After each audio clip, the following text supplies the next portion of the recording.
Hello students, मेरी पिछली video में हमने the best Christmas present in the world lesson पढ़ा था, जिसका कि हमने फर्स्ट पार्ट कर लिया था और उसके अंदर 2 क्वेश्चन आंसर आए थे जो हमने नहीं किए थे। लेकिन आज हम इस लेसन में जो भी आज रीड करेंगे, जितना लेसन हम रीड करेंगे उसके अंदर जितने भी क्वेश्चन आंसर आएंगे वो हम इस वीडियो के एंड में करेंगे। कल हमने इस स्टोरी का फर्स्ट पार्ट पढ़ लिया था और उसमें हमने यही पढ़ा था कि जो कहानी का जो ऑथर है वो एक जंक शॉप पे जाता है, उसको वहाँ से वो एक रोल टॉप डेस्क खरीदता है और उसके अंदर उसको एक लेटर मिलता है जो कि जिम ने लिखा था। वो लेटर किसके लिए लिखा गया था वो हम आज आगे पढ़ेंगे और उसके लेटर में क्या कुछ लिखा था वो हम आज इस वीडियो में पढ़ेंगे। डियरेस्ट कॉनी, ये लेटर है जो जिम ने अपनी वाइफ कॉनी को लिखा था। I write to you in a much happier frame of mind, मैं बहुत ही खुश दिल से ये लेटर लिख रहा हूँ। Because something wonderful has just happened, क्योंकि बहुत ही हैरान करने वाला कुछ हुआ। That I must tell you about at once, जिसके बारे में मैं आपको बताना चाहूँगा। We were all standing to in our trenches yesterday morning, कल सुबह हम सभी अपने ट्रेंचेस में खड़े थे। ट्रेंचेस होता था जब वर्ल्ड वार फर्स्ट लड़ा गया था, तो उसमें जो सोल्जर थे वो अपने आप को छिपाने के लिए जमीन में गहरे और लंबे खड्डे खोदते थे, उनको ट्रेंचेस बोलते हैं। क्रिसमस मॉर्निंग, क्रिसमस की सुबह। It was crisp and quiet all about, यह बहुत ही ठंडी और शांत माहौल था। As beautiful a morning as I have ever seen, बहुत ही खूबसूरत सुबह जितनी कि मैंने आज तक देखी हैं। As cold and frosty as Christmas morning should be, उतनी ही ठंडी और खूबसूरत मॉर्निंग जितनी कि क्रिसमस को होनी चाहिए थी। I should like to be able to tell you that we began it, मुझे यह बता देना चाहिए कि हमने इसे शुरू किया था। But the truth I am ashamed to say, परंतु सच मुझे कहते हुए शर्म आ रही है। Is that Fritz began it, कि फ्रिज ने इसे शुरू किया था। फ्रिज जो जर्मन के जो सोल्जर होते थे उनको फ्रिज कहते थे। जितने भी जर्मन आर्मी में मतलब जितने भी उनके सोल्जर होते सैनिक होते थे उनको फ्रिज कहा जाता था। वो कहता है कि मैं यह बताना चाहूंगा कि जो कुछ भी शुरू हुआ था, राइटर मतलब जिम अपनी वाइफ कॉनी को बता रहा है, जो कुछ भी शुरू हुआ था मुझे बताना चाहिए कि ये हमने शुरू किया था। लेकिन सच बताते हुए मुझे शर्म आ रही है कि इसकी जो शुरुआत थी वो जर्मन के जो सैनिक थे मतलब फ्रिज से उन्होंने की। First someone saw a white flag waving from the trenches opposite, सबसे पहले किसी ने देखा कि जो अपोजिट साइड के जो ट्रेंचेस हैं उसमें कोई व्हाइट फ्लैग को हिला रहा है। वेविंग का मतलब होता है हिला रहा था। व्हाइट फ्लैग होता है मतलब कि अगर अपने अपोजिट साइड से कोई अपने को शांति स्थापित करने के लिए, दिखाने के लिए कि हम युद्ध नहीं लड़ेंगे, हमारी तरफ से शांति हो गई है, तो उसके लिए व्हाइट फ्लैग दिखाया जाता है। तो यही जिम अपनी वाइफ कॉनी को बता रहा है कि जो जर्मन की सेना सोल्जर थे वो उनमें से कोई एक वहां से खड़ा हुआ और वो उनको ब्रिटिश सोल्जर्स को व्हाइट फ्लैग दिखा रहा था। Then they were calling out to us from across no man's land, और फिर वो हमें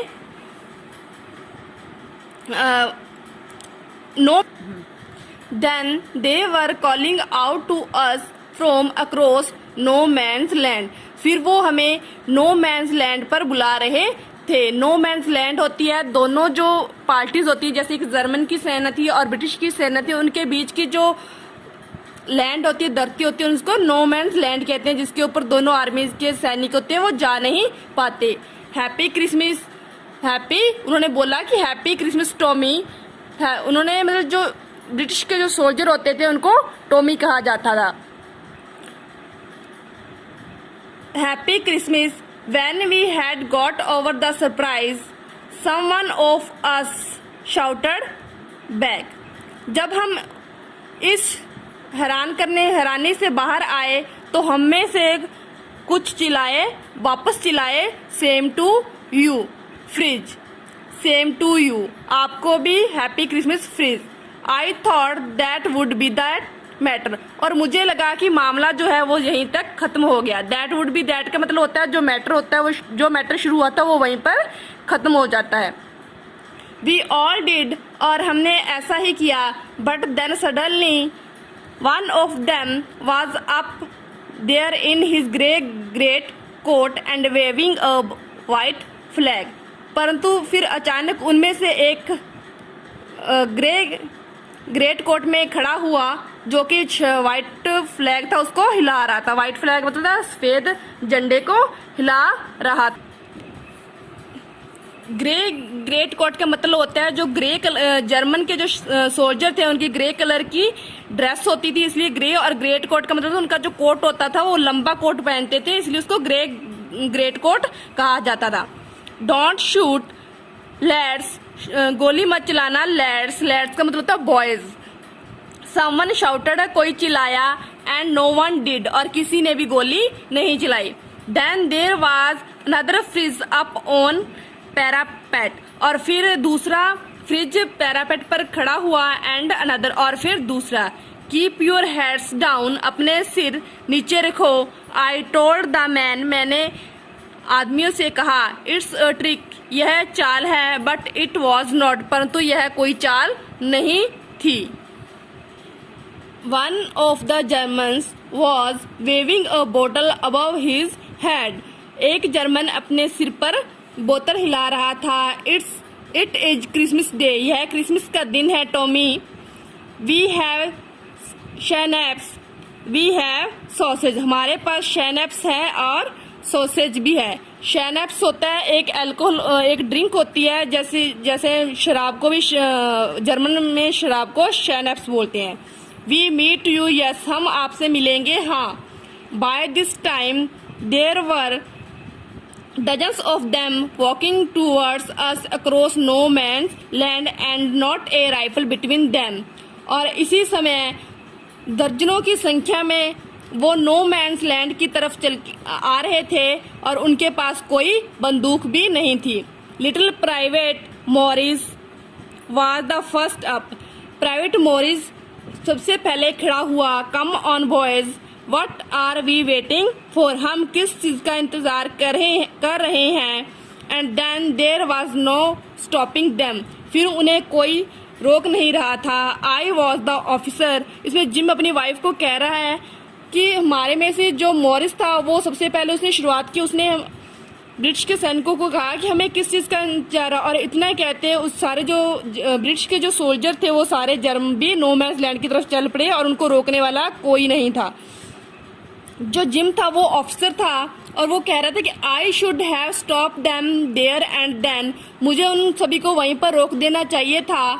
आई सपोज, मुझे, but the truth is that it never have occurred to me I should, उसे ऐसा लगा, परंतु वो कहता सच ये है कि ऐसा उसको एक बार भी नहीं लगा कि उसे अपने सैनिकों को रोक लेना चाहिए।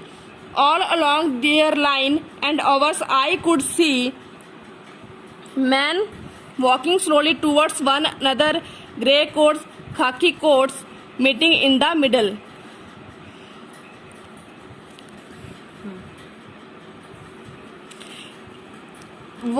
मैं नो मैन्स लैंड के बीच में देख सकता था ग्रे कोट और खाकी कोट्स को धीरे धीरे चलते हुए और एक दूसरे से मिलते हुए।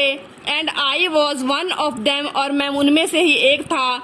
आई वॉज पार्ट ऑफ दिस, मैं इसका हिस्सा था। In the middle of the war we were making peace, युद्ध के बीच हम शांति को स्थापित कर रहे थे। मतलब कि जो जिम मैकफर्सन कह रहा है कि वर्ल्ड वॉर फर्स्ट के बीच हम और वो जर्मन के जो सैनिक थे वो एक शांति का एक सिंबल बना पेश कर रहे थे। Can not imagine dearest Connie my feeling as I looked into the eyes of Fritz officer, तुम सोच भी नहीं सकती कौनी मेरी भावनाओं को जब मैंने उस फ्रिज ऑफिसर की आंखों में देखा। हु अप्रोच्ड मी, जो मेरी तरफ बढ़ा रहा था। एंड आउट स्ट्रेच्ड, और उसने अपना हाथ मेरी तरफ बढ़ाया और मिलाया। Hans Wolf he said, gripping my hand warmly and holding it. उसने मेरे से हाथ मिलाते हुए और गर्मजोशी से इसे पकड़ते हुए कहा, Hans Wolf, I am from Dusseldorf, I play the cello in the orchestra. मैं डॉसल्ट्रॉफ से हूँ और मैं ऑर्केस्ट्रा में सेलो बजाता हूँ। सेलो एक म्यूजिक इंस्ट्रूमेंट है जो कि वायलिन की तरह ही दिखता है। Happy Christmas, happy Christmas. Captain Jim Macpherson, I replied, captain Jim Macpherson, मैंने उत्तर दिया, and a happy Christmas to you too, आपको भी happy Christmas. I am a school teacher from Dorset in the west of England, मैं एक school में अध्यापक हूँ डॉरसेट में, जो कि वेस्ट ऑफ बंगाल में पड़ता है, सॉरी, जो कि वेस्ट ऑफ इंग्लैंड में पड़ता है। अब हम क्वेश्चन आंसर करने जा रहे हैं जो पिछले पार्ट में थे और इस जो अब तक हमने पढ़ा है उसमें आए हुए हैं। जो आपका जो फर्स्ट क्वेश्चन था वो है, what did the author find in a junk shop. Junk shop में ऑथर को क्या मिला? द ऑथर फाउंड, आंसर है the author found a roll top desk in the junk shop. Author को जंक शॉप में क्या मिला था? एक roll top desk. Question second है, what did he find in a secret drawer, who do you think had put it in there. उसको, लेखक को, ऑथर को सीक्रेट ड्रॉवर में क्या मिला और आपको क्या लगता है कि उसे वहां पर किसने रखा था? आंसर है the author found a small black tin box in a secret drawer. Secret drawer में ऑथर को एक छोटा सा काले रंग, ब्लैक कलर का टीन बॉक्स मिला। I think the owner of the desk might have kept it there, और मुझे लगता है कि I think the owner of the desk might have kept it there, और मुझे लगता है कि डेस्क का जो मालिक था, ऑनर में इस मालिक ने उसे वहां पर रखा हो सकता है। थर्ड क्वेश्चन है, who had written the letter to whom and when. जो लेटर है वो किसने किसको लिखा और कब? Jim Macpherson had written the letter to his wife Connie. Jim ने ये पत्र अपनी वाइफ कॉनी को लिखा ऑन दिसंबर 26, 1914 को, 26 दिसंबर 1914 को। अगला क्वेश्चन है, why was the letter written, what was wonderful thing that had happened. जो लेटर था वो क्यों लिखा गया था और वो क्या वो वंडरफुल चीज हुई थी?